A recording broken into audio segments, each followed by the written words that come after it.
Salut à tous, on se retrouve pour une nouvelle vidéo et il s'agit encore une fois d'une vidéo livre-film. Je vous en ai fait une il n'y a pas si longtemps sur la malédiction d'Angélique Dark Shadows, le tome 1. Et bien là, aujourd'hui, je vais vous parler de Confession d'une accro du shopping, le tome 1 de Sophie Kinsella. Comme toujours, je vous parle d'abord du roman sans spoil, puis de mon avis sur le film. Et là, pour le coup, franchement, c'était plutôt une bonne adaptation. Je commence donc avec le livre. Ici, on va suivre Rebecca Bloomwood, une jeune femme de 25 ans qui travaille dans un petit magazine. Elle n'est pas forcément fan parce qu'en plus, c'est de la finance, hein, c'est un magazine de finance. Elle est journaliste pour la finance. Mais il faut savoir que Rebecca a un gros problème avec son portefeuille. Donc, donner des conseils ou parler de la finance quand on n'y connaît rien et qu'on n'arrive pas du tout à gérer son portefeuille et surtout son compte bancaire, c'est un petit peu compliqué. Rebecca, le problème c'est que c'est une accro du shopping, elle ne peut pas se passer de rentrer dans une boutique et de dépenser des sommes inconsidérables, surtout que plus d'une fois on le voit dans le roman, elle achète des choses des fois qui lui servent à rien en fait, c'est juste elle a craqué, c'est en promo ou alors elle voit un truc, elle se dit que ça va être le truc à la mode, elle l'achète. Mais elle se met surtout dans l'embarras puisque plus d'une fois elle va avoir sa banque qui va lui envoyer des courriers où ça va devenir un petit peu des menaces. Il faut qu'elle solde son découvert, sinon elle va avoir de gros ennuis. Le problème c'est que Rebecca est un personnage qui, quand il y a quelque chose qu'elle veut pas lire ou qu'elle veut pas faire face à la réalité, elle prend les lettres et elle les met à la poubelle et elle fait abstraction et elle trouve plus d'une excuse auprès de son banquier pour ne pas se rendre à un rendez-vous ou pour ne pas tout simplement être au téléphone avec lui. Alors au départ, c'est vrai que je trouvais assez drôle les phrases loufoques un peu que peut sortir Rebecca pour se sortir de cette situation et surtout mentir à son banquier. Le problème, c'est qu'il y a des fois où je trouvais que c'était limite trop en fait. Il y a même des fois où elle en vient à faire croire que sa tante est morte. Je veux bien qu'on trouve des excuses pour pas faire face à ces problèmes, mais de là à trouver des excuses morbides, déplacées, parce que même si elle a pas de tante, voilà, je sais pas, on peut toujours trouver une autre excuse que de parler de la mort d'un proche. C'était là où je trouvais que des fois l'humour passait limite à l'excès, tout simplement. C'est un peu le côté négatif que j'ai trouvé du livre. Après, c'est vrai que c'est un roman qui est très drôle, on passe un bon moment avec Rebecca. Il y a juste que des fois j'ai trouvé que c'était peut-être un peu trop kitsch, un peu trop lourd pour moi, et ça dénaturait certaines réalités du style. Je pense pas que votre banque, elle attend presque 6 mois avant de vraiment venir vous voir et vous dire, il y a un moment donné, votre découvert, faut le payer. Je pense pas que la banque, elle est comme ça aussi sympathique et elle fait table rase du passé. Par contre, ce que j'ai beaucoup aimé, c'était plus d'une fois le côté maladroit en fait du personnage de Rebecca. Elle m'a beaucoup fait penser à moi pour son côté gauche et maladroit. Par contre, c'est vrai qu'elle est une dépensière pas possible et pourtant elle n'a pas été élevée comme ça, puisque ses parents sont au contraire des personnes qui mettent beaucoup d'argent de côté et qui ont une tendance à par exemple faire des brocantes pour s'habiller avec des friperies et surtout réutiliser des vêtements, réutiliser des matériaux plutôt que de dépenser dans du neuf. De manière générale, j'ai donc passé un bon moment de lecture. Je ne vais pas vous en parler plus du roman puisque c'est à vous de découvrir son histoire, mais c'est vrai que c'est assez sympa par contre le côté où elle est arrivée tellement à un point de non-retour où il y a beaucoup de choses qui se passent dans sa vie qui deviennent compliquées, qu'elle est obligée d'affronter ses problèmes tout simplement et d'y faire face. Et j'avoue avoir bien rigolé sur la fin surtout du livre où justement Rebecca va devoir affronter à un moment donné son banquier et c'est assez drôle comment c'est fait. Enfin, moi j'ai vraiment apprécié ce passage-là. Par contre, c'est vrai que le côté négatif du livre, je dirais que c'est le côté exagéré. Comme je vous l'ai dit, je trouve que l'auteur, à vouloir nous faire rire, a été des fois dans l'excès et c'était plus lourd que drôle. Donc c'est un petit peu dommage. Je lui ai mis la note de 3 sur 5 et je vous laisse le lien de ma chronique en barre d'infos. Je passe maintenant au film qui est sorti en 2009. Je pensais vraiment pas que ça faisait aussi longtemps qu'il était sorti. Il fait partie d'un de mes films feel good préférés. Franchement, le film, je l'ai vraiment adoré. Ça a été un coup de cœur. J'ai vraiment beaucoup aimé. Je l'avais pas revu depuis très longtemps. Et là, c'était l'occasion, ayant lu le bouquin, de le comparer avec le film. Je vous mettrai en barre d'infos mon article sur mes films feel good préférés. N'hésitez pas à les piocher dedans, il y a beaucoup de films, comme on dit, un peu fifi, girly, où on mange avec du chocolat, enfin bref. C'est vraiment très des films kitsch ou girly à souhait, mais j'aime bien. Donc pour vous parler du film, je vais d'abord vous parler des points positifs et ensuite de quelques petits points où ça aurait pu être amélioré selon moi. Dans les plus, ce que j'ai beaucoup apprécié, c'est qu'on retrouve le fameux foulard.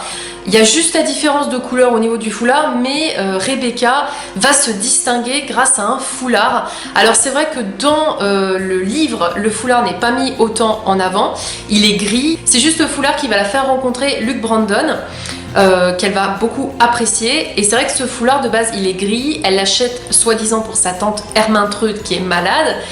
C'est pas forcément vrai, hein, c'est encore une fois un leurre pour pouvoir acheter un objet. Alors que dans le film, le foulard est vert, elle l'achète au même endroit, dans la même boutique. Mais par contre, il va y avoir vraiment tout un phénomène autour de ce foulard vert alors qu'on l'a pas dans le livre. Alors après, je dis pas forcément que c'est moins bien, au contraire. J'ai trouvé que dans le film, c'était cool que ce foulard qui est, on va dire, son dernier mensonge, encore une fois, pour arriver à ses fins, et qui va la mettre encore une fois dans l'embarras au niveau de ses comptes, va lui permettre de devenir une personnalité, d'être connue et enfin de faire ce qu'elle aime. Donc c'est vrai que dans le film, j'ai beaucoup aimé le côté tourné vers ce foulard qui est un symbole dans le film, alors que dans le roman, pas forcément. Mais il apparaît tout de même. Le gros plus aussi, c'est le respect des personnages. On a bien la meilleure amie et colocataire de Rebecca, on voit ses parents, exactement les mêmes passages qu'on peut avoir dans le livre. On a aussi le banquier, et ça, le banquier, forcément, on ne pouvait pas le louper dans le film, et je trouve même qu'il est pire dans le film que dans le livre. Dans le livre, c'est juste, il envoie des courriers, elle va le rencontrer à un moment donné, mais il n'est pas aussi exécrable et mauvais. Alors que dans le film, vraiment, c'est limite de l'harcèlement et de la persécution qu'il fait à Rebecca. Donc c'est un personnage qui est encore moins appréciable dans le film en fait, alors que dans le livre on comprend juste que il fait son boulot, il essaie juste de lui dire de régler ses dettes tout simplement. Le point positif aussi de ce film, c'est que les excuses un petit peu bidons qu'invente Rebecca dans le livre, on les retrouve dans le film. Le fameux coup de sa tante Ermintrude qui est décédée, on l'a dans le bouquin. Quand elle dit qu'elle s'est pété une jambe ou que son chien est chez le veto, qu'elle est malade, elle a sauté du parachute, enfin voilà, il lui arrive tellement de choses que c'est même hallucinant. On retrouve ces excuses aussi grosses dans le film, et ça j'ai trouvé que c'était assez sympa, et j'ai même trouvé que c'était plus drôle le côté humour comme ça poussé dans le film plutôt que dans le roman. Autre point aussi que j'ai apprécié, les excuses qu'elle se trouve pour acheter. Plus d'une fois elle dit que ça irait bien avec ça, que ça elle en a besoin pour ci ou ça, et en fait on le retrouve dans le film, et du coup c'est vrai que c'est appréciable de se dire que finalement la trame du roman est plutôt bien suivie dans le film. J'ai pas eu l'impression de faire face à une histoire complètement différente de ce que j'avais lu. Au contraire, j'ai même trouvé que c'était amélioré. Et c'est pour ça que je vous dis que pour moi, le film est encore meilleur que le roman. Je passe maintenant aux différences. C'est pas tellement des côtés négatifs, mais plutôt des petites choses qui, pour moi, m'ont dérangé entre l'adaptation du livre au film. Mais après, c'est pas des choses non plus que je trouve trop énormes. Comme je vous le disais, il y avait l'histoire de la couleur de l'écharpe, où c'est vrai que ça m'a un petit peu perturbée au départ. Et limite, le point de faire que l'écharpe verte dans le film soit un élément central de l'histoire, ça aurait même été pas mal dans le livre. Honnêtement, ça aurait pas été dérangeant, parce qu'on se rend compte en fait que Rebecca, grâce à ce foulard, elle va se remettre en question, et il y a beaucoup de choses dans sa vie qui vont changer. Le seul point qui, pour moi, est hyper différent du livre et qui m'a même surpris, c'est le pourquoi du comment Rebecca change de travail. Dans le livre, Rebecca, elle travaille donc pour un journaliste de finance. Elle écrit donc des articles sur comment bien gérer son épargne. Elle est très nulle pour ça parce qu'elle y connaît rien, mais bizarrement, en faisant des recherches sur Google, elle s'en sort. Et elle cherche juste du travail à côté pour arrondir ses fins de mois, surtout pour rembourser sa dette et pouvoir continuer d'acheter des vêtements, tout ce qu'elle aime.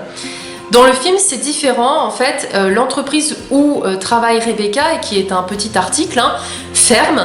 Et c'est comme ça où elle va essayer de travailler dans un grand magazine de mode, mais qu'elle va finalement finir dans un magazine pour la finance.